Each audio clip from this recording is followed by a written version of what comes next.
Қайырлы күн, оқушылар. Бүгін біз тақырыбымыз кейіпкерлерді анимациялау. Біз Python бағдарламалау тілінде Pygame кітапханасын қолданып, ойындарды жасауды үйреніп жүрміз. Алдыңғы сабақтарда кейіпкерлерді кірістіру, фонды кірістіруді және кейіпкерлердің өлшемдерін өзгертуді үйрендік. Сонда функциялармен таныстық. Ал бүгін біз сол кірістірген кейіпкерлерімізге қалай анимация жасаймыз, оларға қалай жылжытулар, орын ауыстырулар бере аламыз. Жалпы анимация дегеніміз ол дене қозғалысы, яғни кейіпкердің қозғалысын бейнелеу тәсілі деп түсінеміз. Бүгінгі міне кітап бойынша берілген ақпараттар, бұл жерде орын ауыстырудың коды берілген, кодтары және функциялары түсіндірілген.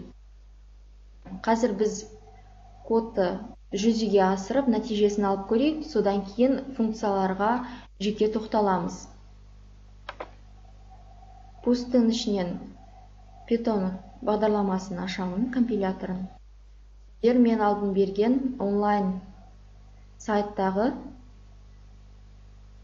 компилятормен жасап көрсеңіздер болады. Осы жерден файлдың ішіне open деп, алдыңғы сабақтағы Py файлымызды ашайық. Міне авто деп аталған, осыны ашамыз. Алдыңғы кодтан біз енді қандай функциялар қосамыз. Ең алдымен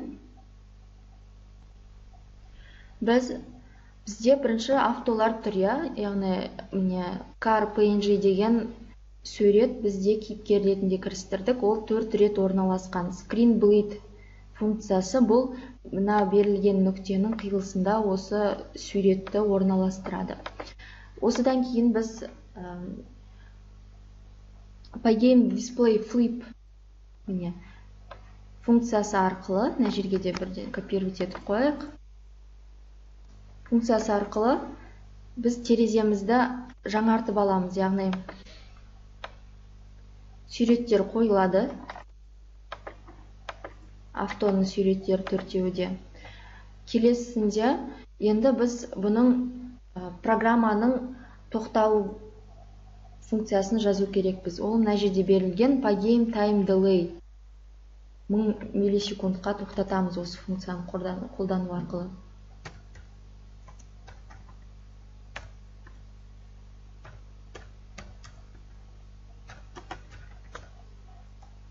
Параметріне 1000-ды береміз. 1000 миллисекундқа бұл программаны тоқтатып тұрады. Келесі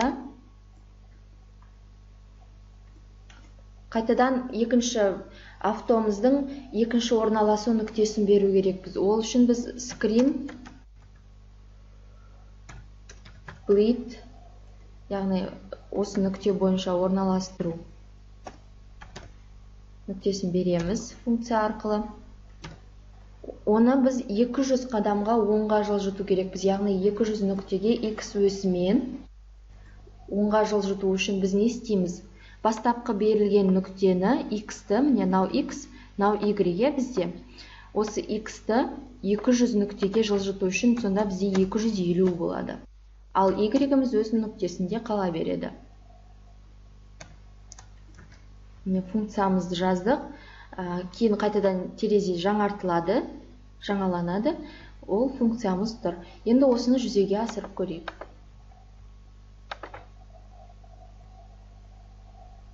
Міне 1000 миллисекундтан кейін екінші автомыз пайда болды. Ал енді бірінші автомыздың орны көрінбей, жылжыту түрінде бізде көрініс болу үшін, бірінші автоның орнын ақ түске бояп, бұны жауып тастау керекпіз. Оны қалай жасаймыз? Оның өзінің функциясы бар. Ол үшін бізге Pygame draw rect функциясы қолданылады.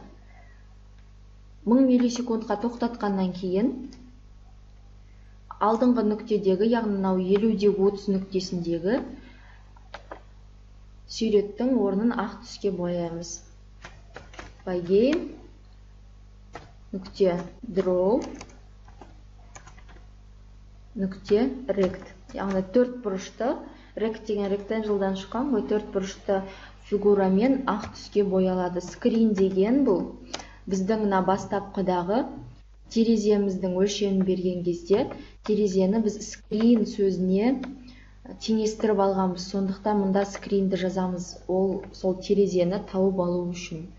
Screen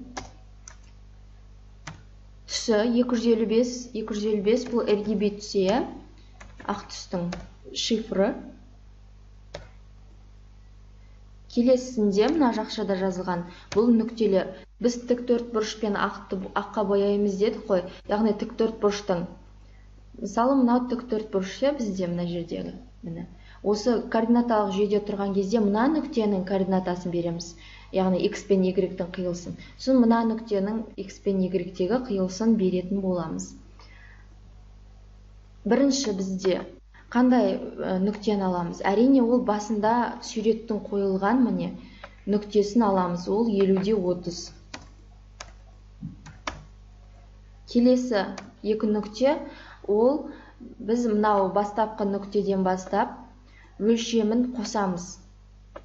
Сонда бізде аяқталған нүктесі шығады. 50-ге 160-ты қоссақ 210. Одан кейін 30-ға 120-ны қоссақ 150. Екінші нүктені бердік, кейін 0. Жақшаны жабамыз. Ал енді осыны жүзеге асырып көрейік.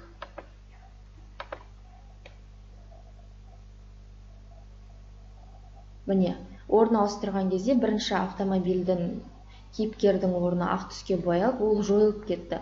Мынау машинамыз өз орнынан жылжып жүріп кетіп жатқан сияқты анимация бізде орындалды. Мұндағы координаталарды бізге қателеспей, дұрыстап есептеп беру керек ақ түске боялатын. Осымен біз кодымызды жасадық, жүзеге асырдық. Енді функцияларымызбен жақсылап танысайық. Pygame time delay функциясы бірінші. Программаны тоқтату функциясы бұл. Яғни бұл 1000 секундқа тоқтатады. Уақыты жақшаның ішінде жазылады. Бұл жердегі уақыт миллисекундпен есептелінеді. Белгіленген жерді ақ түске бояу үшін Pygame draw rect функциясын қолданамыз. Screen жаңағы айтып өткенінде басындағы өлшемді берген кезде біз терезені screen сөзіне теңестіріп алдық. Сондықтан мына жерге screen сөзі жазылады. Ал мына жерге мысалы авто сөзі жазылғанда мына жерге де авто сөзі жазылатын еді. 255 RGB-дің ақ түстің шифры. Одан кейін 50 мен 30 жаңағы бастапқы суреттің қойылған орны screen bleed функциясы арқылы. Кейін келесіне мынау қосу арқылы міне 210 мен 150 шықты. Бүгінгі жаңадан танысқан функцияларымыз осы міне. Программаны тоқтату функциясы, келесі белгіленген жерді ақ түске бояу функциясы. Осы екі функция арқылы біз қарапайым Pygame'дегі кейіпкердің анимациясын жасай алады екенбіз. Алдыңғы сабақтағыдай үйге тапсырмамыз параметрлер берілген. Осы параметрлерді мынау үлгі түріндегі кодқа қарап отырып, өзгеріс енгізетін жерлерді мына параметрлер бойынша өзгертіп, толық кодты жазып маған жібересіздер. Ойын терезе тақырыбы қайсысы бізде? Қандай функция арқылы берілетін? Сол функцияның параметріне animation сөзін жазу керек. Функциялардың атауын теңестіру. Функциялардың атауын біз теңестіреміз, осыларды бұл жерде авто болса, сендер ракета сөзіне теңестіресіңдер. Қалған параметрлерде дәл солай орындалады. Сендерден келесі аптаға дейін үй жұмысын күтемін. Жақсы сау болыңдар.